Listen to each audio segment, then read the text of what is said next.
For you. Thank you. For free. Oh, thank you. Yeah. What's up, guys? Welcome back to Traveling with Tim. Today we're going to go over my life as a digital nomad for almost 4 years. I took my first trip out here in Asia in 2022. It's now 2026, and I have some amazing things that I've experienced. I've lived a life that I never thought was possible to me, and I want to talk to anyone out there, anyone who's feeling lost in life and interested in this lifestyle, this digital nomad lifestyle, but maybe wants to learn more before they embark on their first journey. So it's going to be really in-depth, and I hope it helps somebody out there. So unfortunately, there's a few countries that I've been to, especially at the start of my journey, my 4-year journey, that I actually don't have any footage from. And the reason for that is because it was before I was making YouTube videos, and even when I started making YouTube videos, there was still quite some months before I actually appeared on the channel, on the videos, talking to you guys. And so some of my old videos are very different, different style. But it all started when I graduated from college in 2022 in Florida. And I took my first job out of college, and it was for a Dutch company based in The Hague, Netherlands. And I was working remotely. That's how I started getting involved in remote work. I loved it. I hated being in the office in my internships before that. So I fell in love with remote work. It totally gave my interest in software. It totally revived that, you know, because I had some interest with software from in academia, you know, learning from really smart professors, working with them, visiting them in their office hours and stuff. That was really awesome. But the work experience I had in person in office in software really took the wind out of my sails again. So I had this whole revival of interest in software, being able to do it and earn a good living doing that from a remote place. So just from my computer, just from my couch, just going to Starbucks, coffee shops, Panera, and that was a great lifestyle. And then it came to the point where they wanted me to visit the Hague, Netherlands for about 2 weeks, and I ended up staying for almost a year, with a few short trips back and forth from the US to the Netherlands. And that was a really interesting time for me. It was my first time alone in a foreign country, and the Netherlands was a good first place to start because it's a very safe country, at least most of the places I was in. There's a lot of English speaking, so I didn't have to struggle that hard when it came to ordering coffee or grocery shopping and stuff. I had a really great company that I was working with, and so I had a good support network there. But then in the Netherlands, I was there for almost a year, and that company ended up doing layoffs, and I was part of that. So that was no longer an option for me. And so I got a new remote job while I was in the Netherlands for a U.S. Christian company. And that was the perfect job. That's the job I have now. That's a job I want to have, at least to some degree, maybe combined with other things that I'm working on. But it's an awesome job. It's like a dream job of doing Christian software. And so I got that in the Netherlands, and I had basically the world was my oyster at that point. I could go anywhere. There was no limitations at all, guys. From there, I springboarded to Cambodia, and now at that point is where I finally started doing my YouTube channel, because Mike and I were in Cambodia together, and we wanted to go to Angkor Wat, which is what Cambodia is most known for, is its temples. It's this whole temple city. It's like an ancient city called the Ancient City of Angkor. And that's where I can finally start showing you footage. So let's roll some clips from there.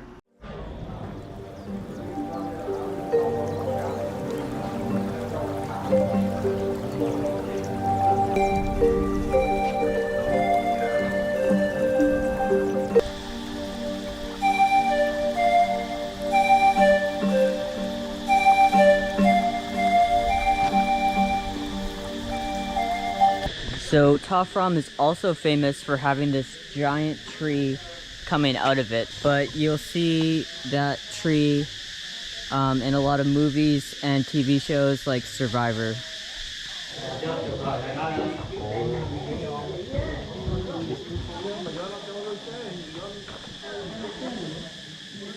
So guys, we finally found the dinosaur. There is the dinosaur.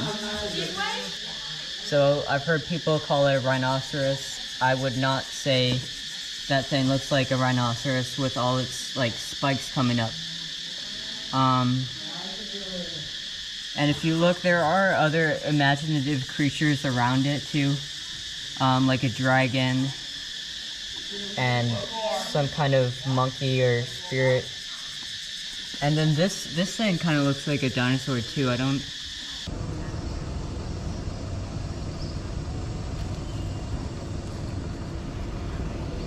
So yeah guys, that was Cambodia, some life-changing experiences.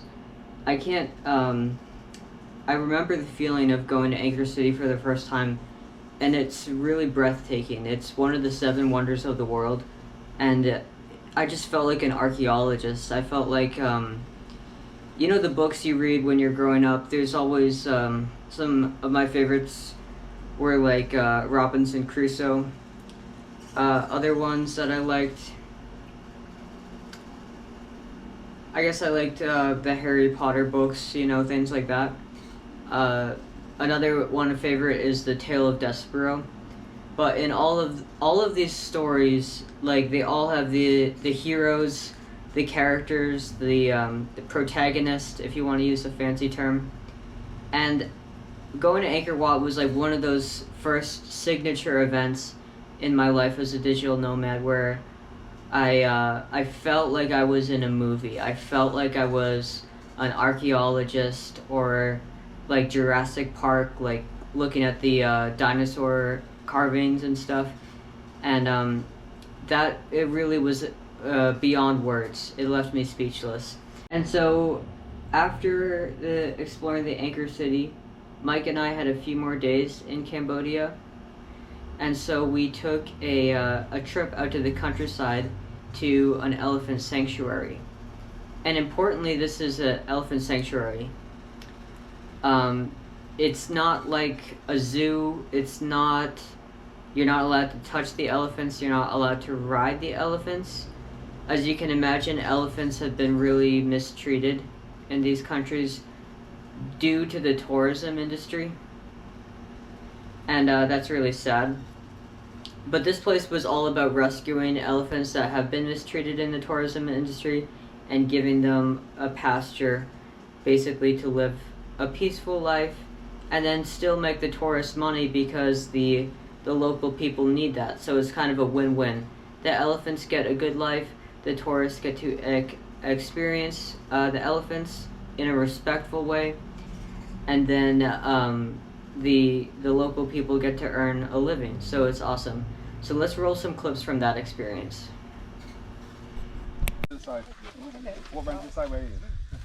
Walk next to that guy. If you're scared, elephant scare you back. If you're not scared, you can. Oh, hello. Good.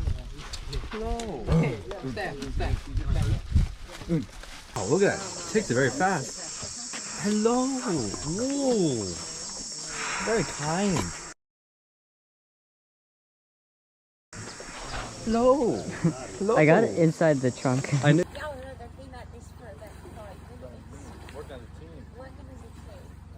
That was the story of going to the Kulen Elephant Forest with Mike, and that was so fun feeding the elephants and watching them in their peaceful lives the way that it's supposed to be.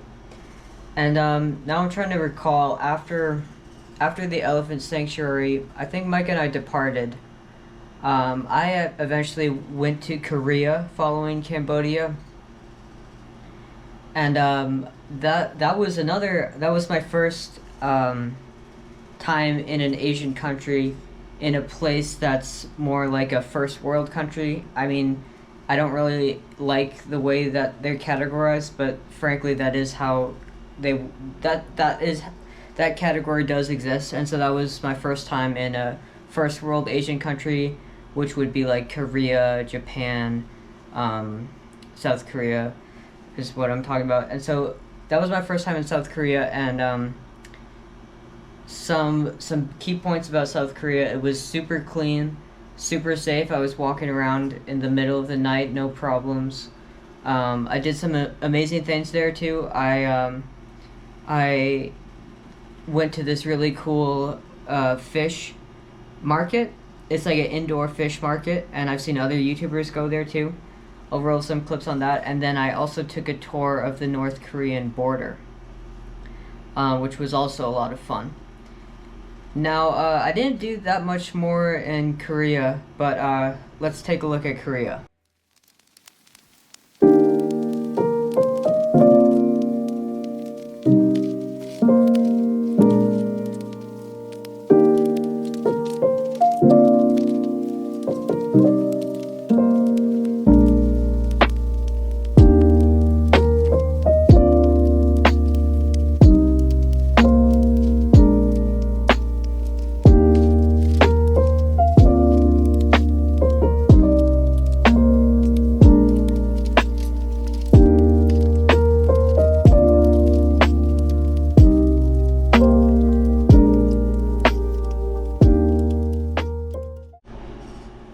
And so guys, after Korea, I ended up going back to the Philippines. And since then, the Philippines has really became my home for like a year plus. And I established myself, I got an apartment rental, I figured out how all the visas worked, I learned about the bus systems, I learned how to rent a car here and drive yourself. I had an amazing time. And so that became my base for the next year plus. And from time to time, I would have to do these things called visa runs.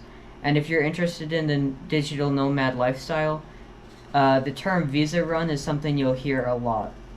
So all it means is that when you've been in a country for a couple months, maybe you've renewed your visa a few times, but for whatever reason, it's not available to renew again, or you just want to go see a new place.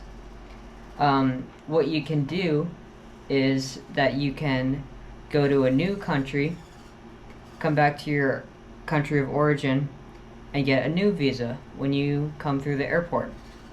And that's really effective, and it's very important to follow all the laws to the T. When you're a digital nomad, never break a law. There will be more videos coming on about that. Never overstay. Just be respectful. Just do everything by the book, and you'll have a great time. So yeah, while I was living in the Philippines for that year and even beyond, I did many visa runs, often meeting up with my brother Mike, and we'll get into that later, into the last chapter of the video. But right now I want to give you guys, roll some clips from my highlights living in the Philippines. So I did spend a few days in Iloilo City. The biggest thing I noticed there was all the different churches and how clean it was. It's known as the cleanest city in the Philippines.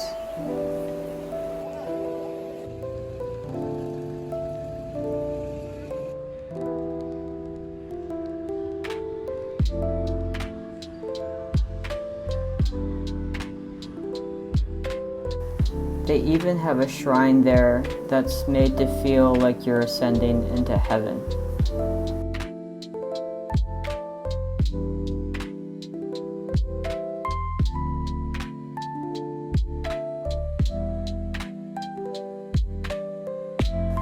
My home base was Marinduque, known as the center of the Philippines, or also the heart of the Philippines.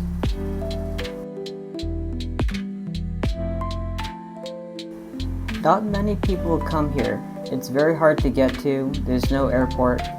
but it has some stunning rock formations and beaches.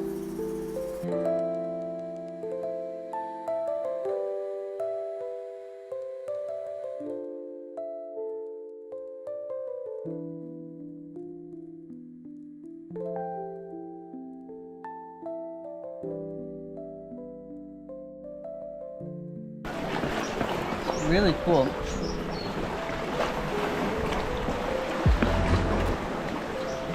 It's amazing the rock formations here, and also the color of the water reminds me a lot of Boracay. Check that out. That is Mount Marinduque, which is a really famous mountain here, and it's really cool to see that right next to the sea.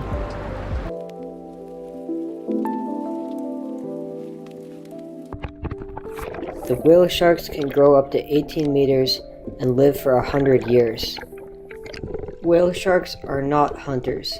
They eat by taking big gulps of water and filtering out plankton and small fish. This means we can swim with them even though they are sharks.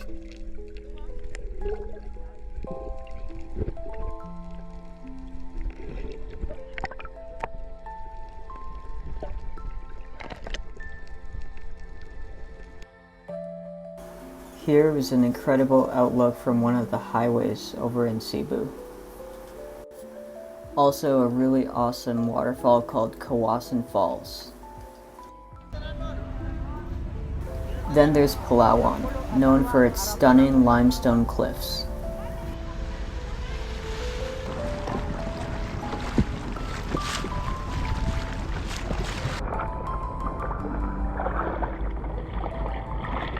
So yeah guys, that's a glimpse into my life here in the Philippines. And you can see why it's very hard to go from that to some suburban life in New England, you know? Very boring comparatively.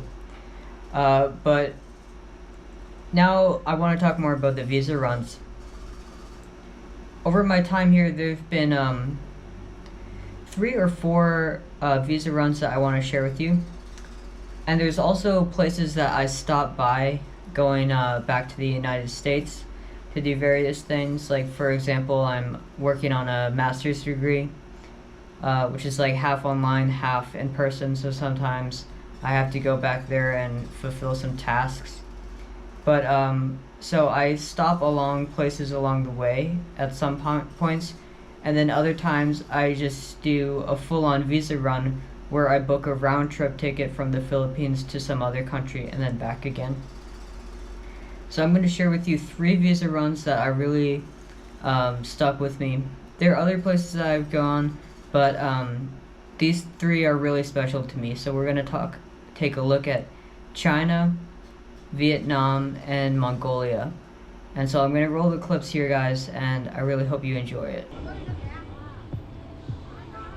That's cool, guys. They have some kind of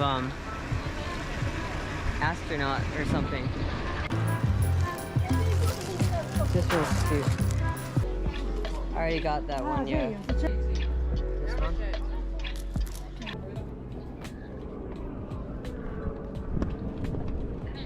And then Mike is up at a peak. So it is like a wave. But maybe we'll be back someday and do a helicopter. Oh yeah, you can really see it up close now. See? There we go. Whoa.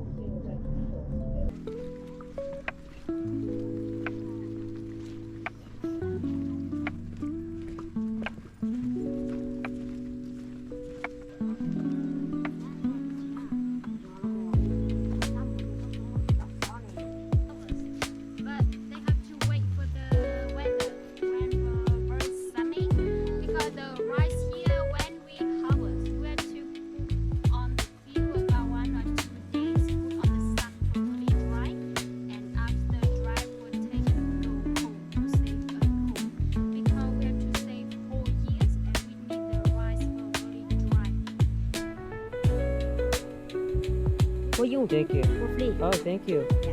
And they also made me this little horse out of grass. That's cool. I'll keep that.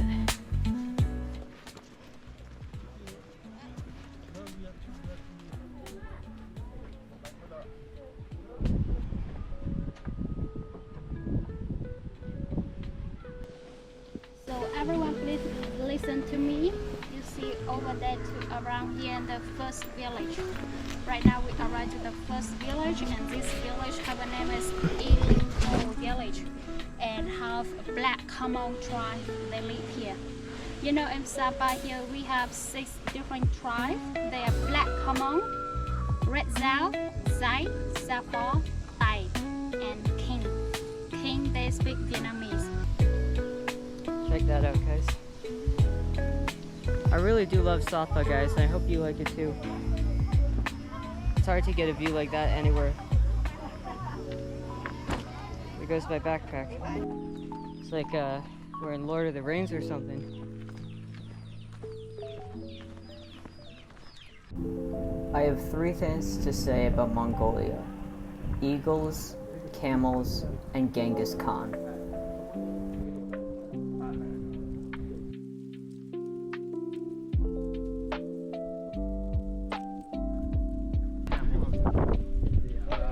During the winter, they grow a big hairy coat.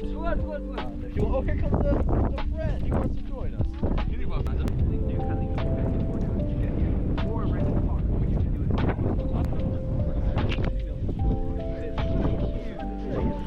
Okay, lean back, lean back, lean back.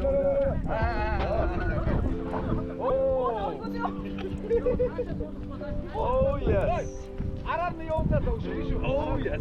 It's big camel. Okay. Camel's on me. Now we get off.